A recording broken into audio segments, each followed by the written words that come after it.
Here's exactly what I did to lose weight in a healthy and sustainable way. I lost 25 kilos in 10 months, and my tips are: first one, 30% exercise, 70% nourishing rule. I'm going to tell you all about this rule I followed that really helped me keep up with my goals.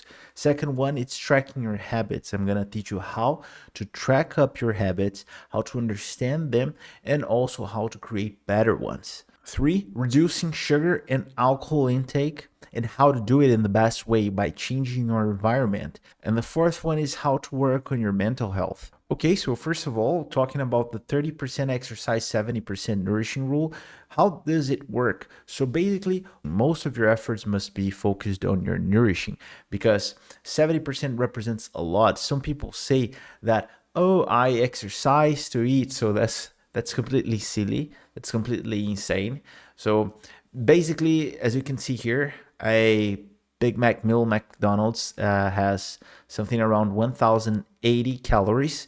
And this was my performance on a race, on a run last night, where I ran 8 kilometers and I spent 684 calories. It was half of the calories of McDonald's. So what you need to understand is if you're taking a lot of junk food, if you're taking a lot of fat or sugar, and even though you're exercising every day, you're not going to lose weight. You're going to become a chubby, strong guy or chubby, strong woman. So focus on it. The most important thing is what you eat and not how much you exercise. The second one, it's talking about habits. Think about what do you have every day. That's the most important thing. Are you having a coffee with sugar or tea with sugar every day? That might be a problem because a little teaspoon of sugar might not be that bad, but if you have a teaspoon of sugar every day, eventually this become a kilo of sugar, and eventually this will become 10 kilos, and then you have the snowball effect. So just think about what you have every day. Do you like to have fruit juice? So that's not actually the best thing to do. There's a lot of sugar, there's no fiber. Do you have soda drinks, or do you have alcohol every day?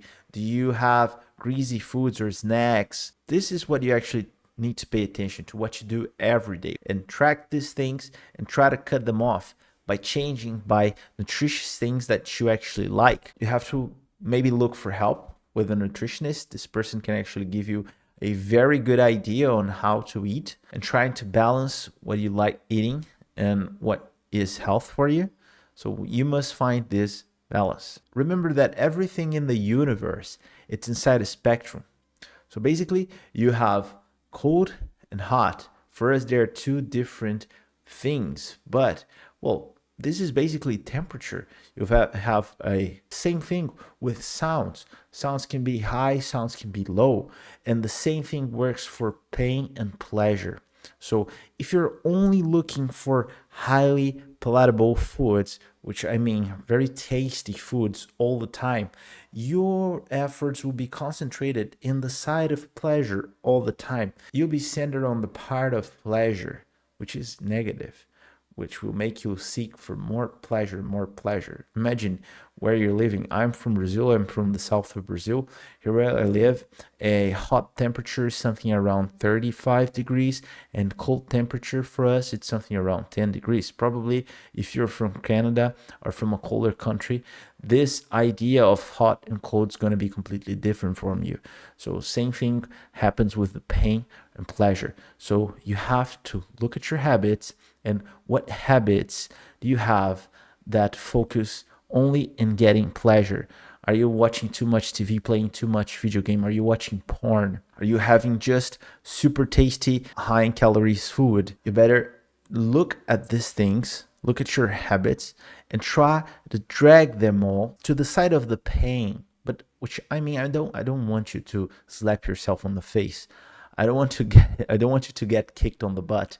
What I mean is you maybe try to find things that actually give you some pleasure, but not instantaneous pleasure like social media. Social media, it's a big instantaneous pleasure. No, this is instantaneous pleasure. You gotta look for a little bit of a late pleasure. What do I mean by that? For example, exercising. If you go for a run, you're gonna suffer for some time. You gotta feel some kind of pain. But after 30 minutes of running, once you stopped, you feel really good. You feel the pleasure, you'll feel the reward of the exercise you had. Try to drag your activities, your habits to the pain. Don't mean you gotta be slapped on the face once again. You gotta look for exercises, maybe having cold showers. Maybe you have to consider to eat more fruit and food with less sugar, less fat. That will actually drag you a little bit on this spectrum of pain and pleasure, and then you'll be able to do things that will give you a late pleasure, which is actually best for your health. Make sure you do this change gradually, because if you try to change everything all at once, you're not going to be able to do this.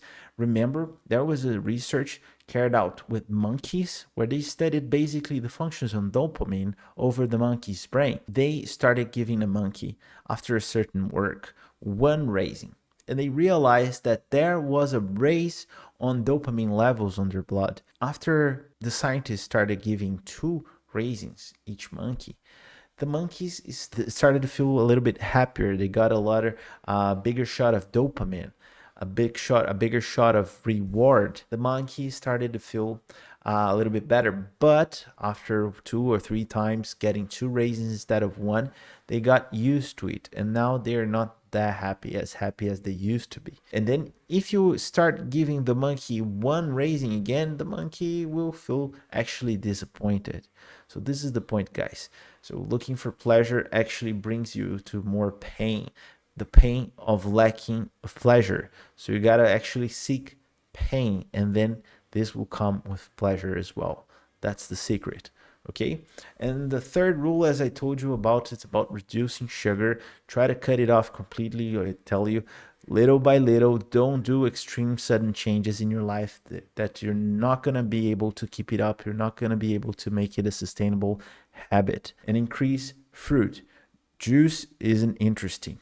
Eat fruit instead. According to a study published in the International Journal of Obesity, increasing fruit intake was associated with weight loss and a reduced risk of obesity.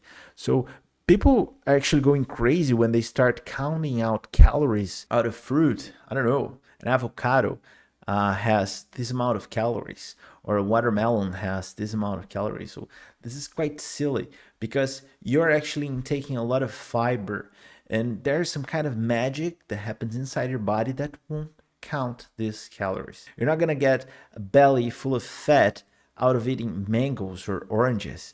There's no way the fructose from a fruit actually turns into fat inside of your body. So have a lot of fruit. I eat a lot of fruit. I might have 10 to 11 portions of fruit every day, from melon to coconut, pineapples, apples, oranges, everything. Well, as I said, look for fruits and cut sugar. They are not going to make you gain any weight. Don't worry about it. One thing you got to pay attention to, it's to the food labels. You have to look at them carefully and start studying the amount of proteins. Focus on the amount of protein you need.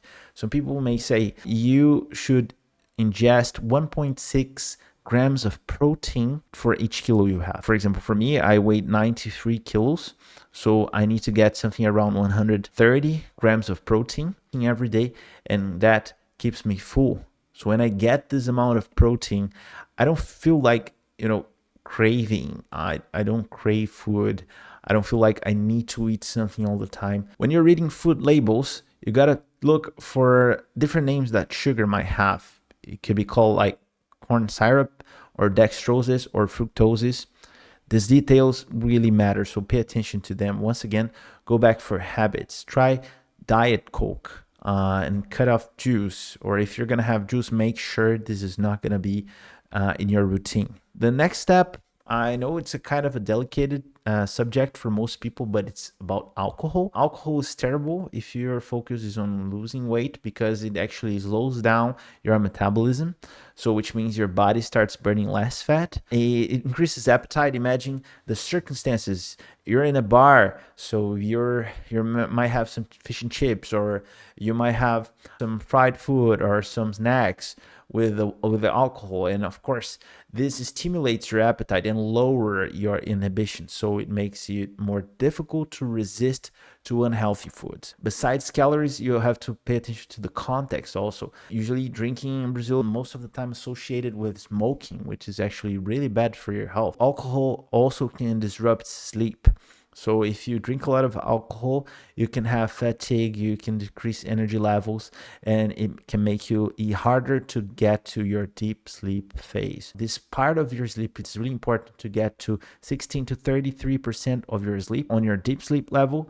If you have a watch, you can track it down, but pay attention how you're feeling when you wake up. Even though you're sleeping 7, 8, 9 hours and you're waking up very tired, that probably means that you're not getting enough deep sleep. Sometimes that might happen due to alcohol. And deep sleep is fundamental for making you clean your prefrontal cortex, which is the part of your brain that will help you make better decisions, that will keep you motivated, that will give you more self-control in the next day. So sleeping is really, really important. And also, another problem with the alcohol is the effects on the liver. This can actually concentrate toxins in your body, gain more weight. Here's another thing that is very important is mental health. You've got to take care of your mental health.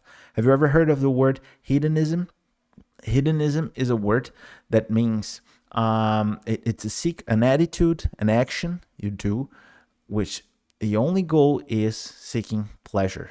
So whenever you're doing something which the only goal of this thing you're doing is pleasure, this is an hedonic attitude, an hedonic act. And these things, they are very important for you.